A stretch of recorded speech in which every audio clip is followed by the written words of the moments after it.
This demonstration will show an interesting approach to solving a basic contact problem. The model simulates the use of set screws to maintain a pin in its retainer. An end load on the pin is trying to extract the pin from the retainer. We are trying to evaluate the integrity of the set screw's retention with respect to the operating loads. At what point will the pin begin to slide out from under the set screws? The ability of the set screws to retain the pin is driven by contact forces. Let's take a look at the model. The model is composed of three basic components. Set screws, both in X and Y directions of this model. And then there's a shaft. So the shaft is broken up into two pieces, a primary body, and then the shaft or pin, as I'll probably refer to it as well, in the contact zone. And then we have a retainer, the retainer main body and the retainer portion in the contact zone. If I look at the solid meshes, they're kind of related to those bodies. I have, again, the shaft, and it is composed of two meshes, one in the contact zone, and it has a finer element size, finer mesh size compared to the rest of the body. Similarly, we have mesh for the roller or retainer. It's got a finer size in the contact zone, and then we have set screws themselves. Of note is maybe that the geometry of the pin has a diameter slightly smaller than that of the retainer, so it fits in nicely without an exact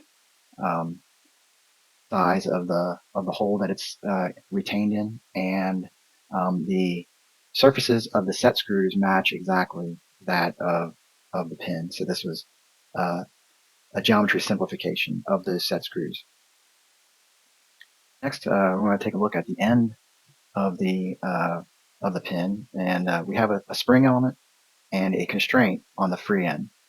This is done so that the extraction load is not applied directly to the pin. Doing so would cause the pin to slide almost immediately, and that would underestimate the force required to extract the pin. So if we take a look at the meshes there, we have 1D meshes for a constraint element that's firing from a point to the nodes on the free end of the pin.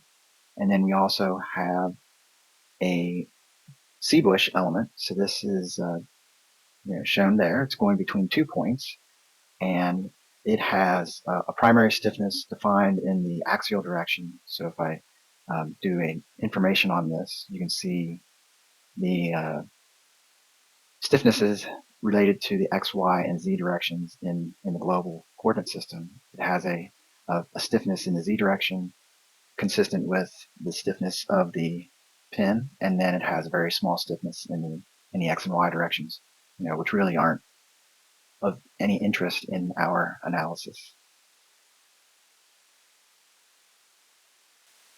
Next, we will review the contact constraints and loads in the model. First, let's review the contact setup. There are 2 contact pairs and 3 contact regions. Friction is defined in both contact pairs. So let's scroll down to our solution. We can expand our simulation objects. We see 2 contact pairs. First being that between the retainer and the pin. If I edit that, I can see the source region as the retainer and the target region as the pin. And we have a coefficient of friction defined with an expression. So I did this in order to drive both contact pair friction settings with a single value. So that's an expression, and if I cancel here, I can go into my expressions and then look at here friction. I can change that value here, and that will apply to both contact pairs. So next I will go into the second pair and just edit this and see that it's also using the same pin region, and then in this time it's contacting with respect to the set screws. And we had the same contact coefficient of friction using that expression. Now let's review the constraints. They are sufficiently defined to prevent rigid body motion and focus attention on the axial behavior of the model. So if I expand the constraints in the solution, we see we start with a fixed roller constraint on the back end of the retainer. Then we also have constraints defined on the set screws. So these are cylindrical constraints in those local cylindrical coordinate systems, just to prevent, say, transverse displacement of the set screws. And then we also have a fixed shaft constraint. It's really a constraint on the end, on the free end of the spring. So again, we're not concerned with how that point is displacing transverse to the pin axis. So put a constraint there on the end.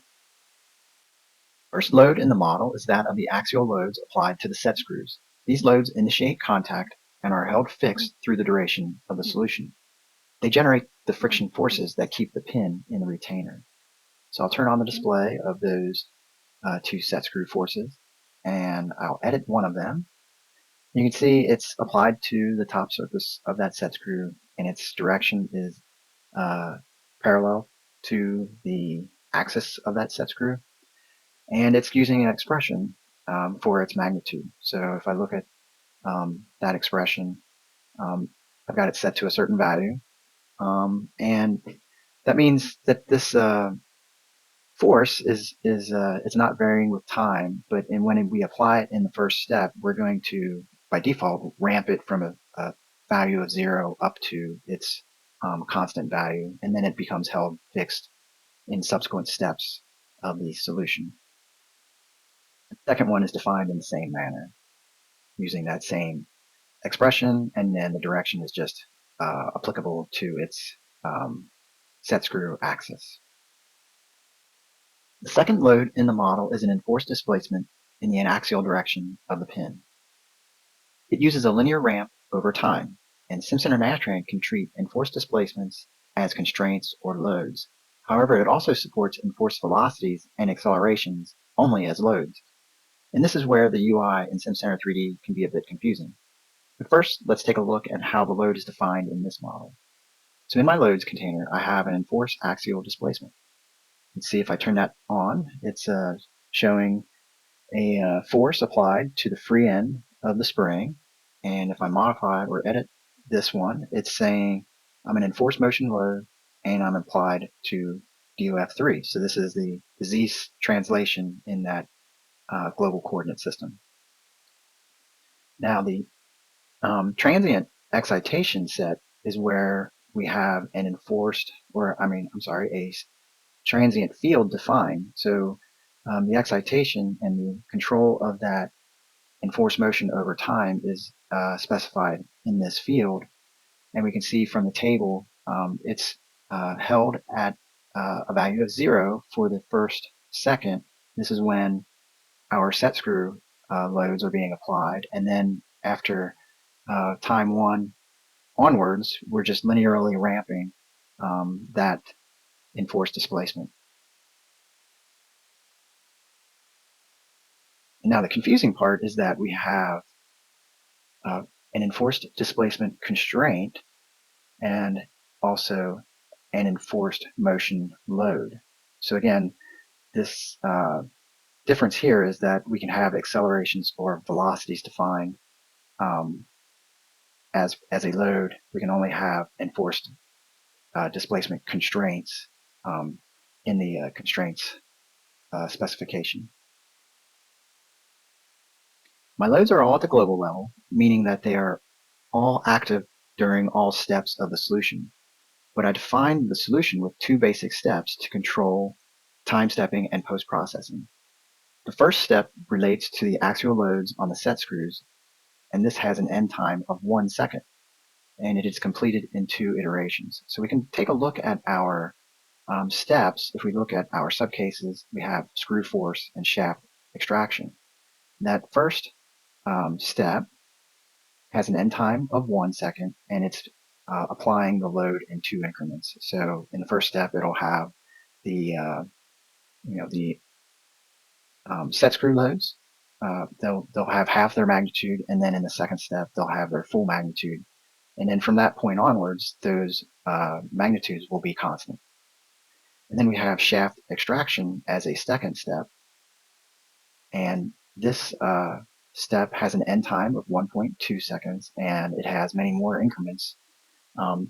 It has so many more increments in order to adequately capture the onset of sliding between the pin, retainer, and the set screws. Now let's take a look at some of the results. First, I want to review the contact status. It will indicate where contact is open, closed, or sliding. So go to my post navigator and find my contact status results, do a contour plot, and it basically has three values. A value of 0 indicates the contact is open, a value of 1 indicates contact is closed, and a value of 2 indicates contact is sliding. Now I prefer to look at these results using spheres. The default sphere size is a bit large, so I'm going to scale that down to 0.2, and I'm not going to size it by result just by having every value scaled. So I get a sphere drawn at every location where there's contact, and then I can animate across iterations to see how that contact is evolving over time. So we see closed contacts, and then they go to sliding. So green being closed, red being sliding, blue being open. And again, initially we are closed for the most part, and then as that enforced displacement takes over, the pin starts to slide out. If I pause that and then go back to a point where I want to try to identify where the contact is transitioning entirely to sliding, and it's around this point, so 1.07, around 1.07, 1.08 time frame is where we get sliding entirely occurring. I also have there's a nodal force report. If I look at this, I can get a graph of reaction force or any of my other type of forces. So here I've got reaction force on that one point or node that has the enforced displacement. And so then from here, I can generate a graph. So I'll create those graphs across iterations for my forces. And I can plot the z component of that in a new window.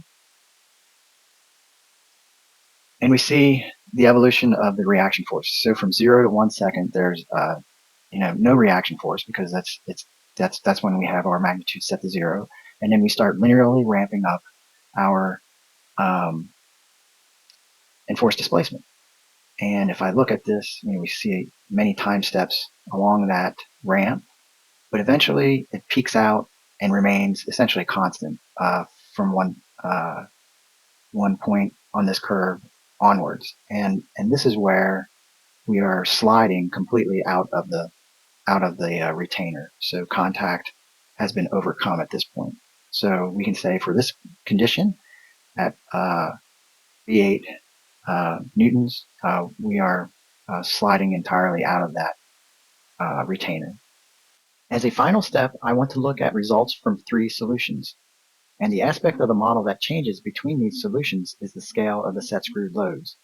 Let's see how that was addressed. So I'll close that and go back into the standard view of the model, and go back to Simulation Navigator, and we see we have 3 solutions, basically 401.1, 2, and 3. I want to go to my subcase manager in this first solution, and you can see that I've got scale factors set on my set screw X force and set screw Y force. The value is 0.4 for that first solution. And then I go into my second solution, make that active, and its subcase, and we see that the set screw X and Y force scale factor is set to 1. And then in the last solution, make that active and do a review of its subcases and the scale factor on those two are set to 1.2.